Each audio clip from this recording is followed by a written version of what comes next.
Hello guys, welcome back to another special video. This is the RGPV Maths 2 specialized video based on important questions of M2. M2 मेरे हिसाब से पूरी engineering का सबसे ख़तरनाक subject माना जाता है और उसमें काफ़ी सारे मेरे दोस्तों को भी बैक लगी है। तो this video is specially design for the backlog student जिनका पेपर अभी February 25 को शायद सर है। तो उस पेपर के लिए उनको क्या क्या टॉपिक्स प्रिपेयर करके जाना है, क्या उनकी स्ट्रेटेजी होनी चाहिए, कौन सी यूनिट्स उनको प्रिपेयर करना है और कम से कम पढ़ के वो ज़्यादा से ज़्यादा मार्क्स या पास होने जैसा काम कैसे कर पाएँ। तो this video is specially for the backlog student. और ऑल्सो अगर आप M2 का नॉर्मल पेपर भी दे रहे तो ये सारे क्वेश्चन ये सारे टॉपिक आपको पढ़ के जाना चाहिए। तो वीडियो में मैं यूनिट वाइज बढ़ने से पहले आपको वार्न कर दूं कि यूनिट नंबर 1, 5 और 4 पे आप ज़्यादा फोकस करेंगे। यूनिट 1, 5 और 4 अगर आप कर लेते हैं तो मैक्सिमम चांस है आपके कि आप पास हो पाएंगे। क्योंकि क्या होता है, देखो मैं कैलकुलेट करके दिखा दूँ। क्या होता है कि यूनिट 4 और 5 generally consist of 3 question out of you have to attempt 5 question. उसमें से 3 क्वेश्चन तो है जो यूनिट 5 और 4 से मिल जाएंगे आपको। तो 3 क्वेश्चन यहाँ से हमारे कवर हो जाते हैं और उसके बाद जो हमारा यूनिट नंबर 1 है उसको हमें अच्छे से करना है, क्योंकि कम से कम एक क्वेश्चन तो यहाँ से यूनिट 1 से आएगा ही आएगा। तो अगर एक क्वेश्चन हम यूनिट 1 से बना लेते हैं और 3 क्वेश्चन अगर हम बना लेते हैं यूनिट नंबर 4 और यूनिट नंबर 5 से, तो हमारे 4 क्वेश्चन कवर हो जाएंगे। 4 क्वेश्चन, और 4 क्वेश्चन बहुत बहुत बहुत ज़्यादा होते हैं। तो अगर 4 क्वेश्चन भी अगर हम करते हैं तो 4 × 14 करें तो 56 marks and they are enough enough enough more than enough. अगर उसमें से आधे मार्क्स भी अगर हमारा एग्जामिनर काट लेता है तो भी हमारे पास होने की बहुत अच्छी गुंजाइश होगी। तो हम सीधे बिना किसी देरी के यूनिट नंबर 1 पे जाते हैं। यूनिट नंबर 1 में मैंने कुछ क्वेश्चंस लिख रखे हैं, जैसे कि CFPI के आपको सारे केसेस करने हैं। स्टार्टिंग के केसेस पे आपको ज़्यादा फोकस करना है। सेकंड आता है लिब्नाइट, एग्जैक्ट और बर्नौलीज थ्योरम जो है उसमें आप बर्नौलीज को स्किप भी कर सकते हैं, बाकी लिब्नाइट और एग्जैक्ट तो आपको करना ही करना है। थर्ड है कॉशीज होमोजीनियस इक्वेशन, ये वेरी मोस्ट इंपॉर्टेंट है। फोर्थ जो साइमल्टेनियस डिफरेंशियल इक्वेशन है आप इसको छोड़ भी सकते हैं, स्किप भी कर सकते हैं। बाकी स्टार्टिंग के 3 क्वेश्चन आपको डेफिनेटली यूनिट 1 से करके जाना है। अब मैं यूनिट नंबर 2 ना लिखते हुए यूनिट नंबर 5 लिखा है, क्योंकि हम यूनिट 5 और 4 पहले करेंगे, ठीक है। तो यूनिट 5 से हमें क्वेश्चन मिल जाएगा ग्रेडियंट, डाइवर्जेंस और कर्ल और डायरेक्शनल डेरिवेटिव। ये जो 4 टॉपिक है क्वेश्चन नंबर 1 और 2, ये 5-5 मिनट का टॉपिक है, तो इनको बिल्कुल स्किप मत करना। छोटे टॉपिक है, आसानी से क्रैक हो जाएंगे। उसके बाद हमारा थर्ड क्वेश्चन आता है surface integral and volume integral. दोनों एक जैसे, सरफेस इंटीग्रल में आपको सरफेस इंटीग्रेशन निकालना होता है और वॉल्यूम इंटीग्रल में ट्रिपल इंटीग्रेशन वाला सॉल्व करना होता है, ठीक है। और स्टोक्स और गॉस थ्योरम बेस्ड ऑन है सरफेस इंटीग्रल और वॉल्यूम इंटीग्रल पे। तो थर्ड और क्वेश्चन आप जब भी करें तो साथ में करने बैठे, ठीक है। अगर आपको सरफेस इंटीग्रल आता है तो स्टोक थ्योरम आसानी से हो जाएगी, वॉल्यूम इंटीग्रल आता है तो गॉस थ्योरम आसानी से हो जाएगी। तो ये तो आपको करके जाना ही है यूनिट 5 से। उसके अलावा यूनिट 5 में लाइन इंटीग्रल भी है और कुछ और क्वेश्चंस भी है जो आप ऊपर ऊपर से देख लेना। बाकी स्टार्टिंग के 4 क्वेश्चन आपको 100% करके जाना है, ठीक है। यूनिट 5 फिर भी आप अच्छे से करिए, क्योंकि हम मान के चल रहे हैं कि यूनिट 5 और 4 हम पूरी करके जाएंगे, ठीक है। तो ये क्वेश्चन आपको करना ही करना। उसके अलावा आपको देख लेना कि कौन से क्वेश्चन करना है या नहीं करना है, जो बार बार पेपर्स में आए हुए वो क्वेश्चन, ठीक है। तो ये जो क्वेश्चन है ये यूनिट 5 से आपका काम बना देंगे, ठीक है। अब यूनिट नंबर 4 पर अगर हम चलें तो यूनिट नंबर 4 जो है वो हमारी कॉम्प्लेक्स नंबर की यूनिट है, कॉम्प्लेक्स वाली। तो इससे आपको एनालिटिकल फंक्शन, होमोजीनियस फंक्शन कैसे प्रूफ होते हैं ये करना, ये छोटी छोटी स्टेप्स से उससे हो जाएंगे। कोशीज रेमान इक्वेशन और कोशीज इंटीग्रल फॉर्मूला, ये बहुत ही इंपॉर्टेंट क्वेश्चन नंबर 2 और क्वेश्चन नंबर 3 बहुत इंपॉर्टेंट है।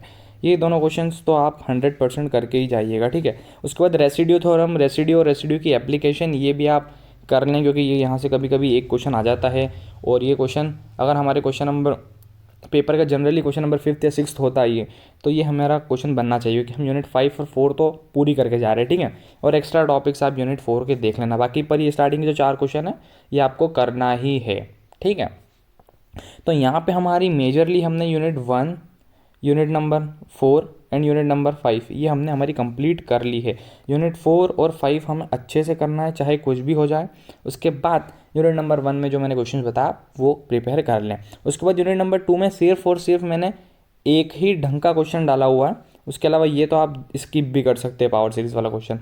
अगर क्वेश्चन नंबर 1 की बात करूँ मैं, तो सेकंड ऑर्डर डिफरेंशियल इक्वेशन, इसके अंदर 4 केसेस होते हैं। अगर आप भूल गए हो तो मैं बता दूं 4 केसेस कौन कौन से होते हैं। एक हमारा वो होता है इंस्पेक्शन मेथड, दूसरा हमारा वो होता है क्या बोलते हैं, एक वेरिएशन ऑफ पैरामीटर है, एक बाय एलिमिनेटिंग वो डिफरेंशियल इक्वेशन वाला क्वेश्चन है। तो ये जो 4 केसेस थे वो बहुत ही इंपॉर्टेंट केसेस है। उसमें जो 4th वाला केस है वेरिएशन ऑफ पैरामीटर, ये तो आपको करना ही करना है, ये तो बहुत ही इंपॉर्टेंट है। तो वो चारों केसेस देखें आप, अगर वो 4 केसेस भी आपसे नहीं हो पा रहे तो ये क्वेश्चन हम जो मेथड नंबर 4 थी हमारी वेरिएशन ऑफ पैरामीटर, वो तो आपको करना ही है चाहे कुछ भी हो जाए। और पावर सीरीज अगर आप स्किप करना चाहते हैं तो कर भी सकते हैं। तो मतलब यूनिट 2 से सिर्फ हमारे पास एक ही क्वेश्चन मैंने बोला है जो 4 केस मेथड्स है सेकंड ऑर्डर सॉल्व करने की, वो आपको करना ही करना है, ठीक है। अब यूनिट नंबर 3 पे जाते हैं तो यहाँ पे भी आपको सिर्फ और सिर्फ 3 क्वेश्चन मिलेंगे। इसमें भी CFPI होता है जो कि हमारे यूनिट 1 में होता है, सेम वैसे ही होते हैं, थोड़ा बहुत डिफरेंस आता है। तो ये वाला क्वेश्चन आप इजीली कर पाएंगे। लैग्रांज और चारपीट, ये दोनों क्वेश्चन आपको करना ही करना है। जो हमारा M2 का पेपर था, जो बैक का पेपर नहीं था, उसमें चारपीट से क्वेश्चन नहीं आया था, तो इस बार हाईली चांस है कि चारपीट से क्वेश्चन आएगा ही आएगा, ठीक है। तो यही सारे कुछ क्वेश्चंस थे जो आपको M2 के लिए प्रिपेयर करके जाना है। तो ट्रिक और स्ट्रैटेजी क्या होने वाली है? टिप तो बड़ी सिंपल है, टिप्स मान लो इसको आप, टिप्स बड़ी सिंपल है। 4, 5 को पूरी करके जाना है, क्योंकि यहाँ से हम 3 क्वेश्चन बना लेंगे। यूनिट नंबर 1 को अच्छे से करना है ये सारे क्वेश्चंस, तो यहाँ से एक क्वेश्चन बन जाएगा। हो गई हमारी टिप्स और स्ट्रैटेजी जो हमें फॉलो करना है हमारे पेपर की प्रिपरेशन के लिए। अब इसको थोड़ा अप्लाई करके भी देखते हैं। तो मैंने अभी जून का 2020 का M2 का पेपर खोला हुआ है, क्योंकि 21 का मेरे को कहीं पे मिला नहीं ऑनलाइन, और जो 22 का हमने पेपर दिया था वो भी अभी कहीं पे अवेलेबल नहीं, और मेरा पेपर भी मैंने उसी दिन वहीं फाड़ दिया था। तो 2020 का जब भी अवेलेबल हो पाया तो इस पर अपन स्ट्रैटेजी अपनी अप्लाई करके देखते हैं कि अगर ये वाला पेपर आता है और हमने जो स्ट्रैटेजी के अकॉर्डिंग पढ़ा है तो हम कितने मार्क्स लेके आ सकते हैं। तो वो पेपर करने की सबसे बेहतरीन टेक्निक ये है कि आप सबसे पहला क्वेश्चन पढ़ें, उसके बाद सीधा लास्ट क्वेश्चन पे पहुंच जाएं। तो यहाँ हम देखते हैं सबसे पहला क्वेश्चन। तो पहला क्वेश्चन हमें मिलता है यहाँ पे, जो कि सॉल्व द डिफरेंशियल इक्वेशन। ये वाला जो क्वेश्चन है ये सीधा सीधा आपका CFPI है फर्स्ट यूनिट से, जो मैंने बोला इंपॉर्टेंट है। सेकंड क्वेश्चन भी CFPI का क्वेश्चन है। तो दोनों यहाँ से CFPI के क्वेश्चन हो गए आपके। ये CFPI का सेकंड कैसे शायद, और इसमें तो PI निकालना ही नहीं फर्स्ट क्वेश्चन में।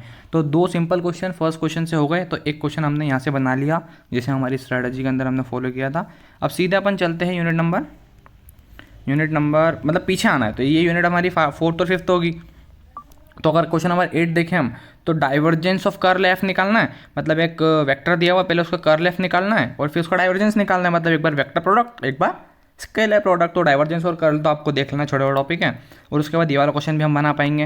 और ये जो बी पार्ट है यूनिट 1 का है, अब मेरे को आप बताना ये कौन से मेथड से सॉल्व होगा, ठीक है। या इसमें लिबनाइट लगेगा या एग्जैक्ट लगेगा या फिर कौन सा CFPI लगेगा, वो आप लोग बताओगे। पर हाँ, ये है अपनी स्ट्रैटेजी के अंदर से ही, ठीक है। अब हम स्ट्रेट अवे बात करते हैं क्वेश्चन नंबर 4 पे। तो एनालिटिकल और हार्मोनिक फंक्शन पूछा, यूनिट नंबर 4 का है। तो ये भी हमारा क्वेश्चन बन जाएगा, ये भी हमारे IMP के अंदर लिखा हुआ है, ठीक है। तो हमने फर्स्ट क्वेश्चन बना लिया, हमने 7th बना लिया और 8th तो बना लिया। तो 3 क्वेश्चन तो हमने स्ट्रेट अवे यहाँ से बना ही लिए, तो पास तो हम वैसे ही हो गए। अब मूव करते हैं छठे क्वेश्चन पे। तो छठे पे फिर से पूछा हुआ है कि एनालिटिकल फंक्शन एनालिटिकल प्रूफ करना है, ये हो जाएगा। और इसका जो बी पार्ट है ये है आपका कोशिश रेसिड्यू जो एप्लीकेशन है उससे हो जाएगा। तो ये वाला क्वेश्चन भी यहाँ से बन गया। तो आपके तो 4 क्वेश्चन बन गए भाई, बल्ले बल्ले हो गई। फिर आपको आपके रिवर्स ऑर्डर में आ जाना है वापस जो भी है।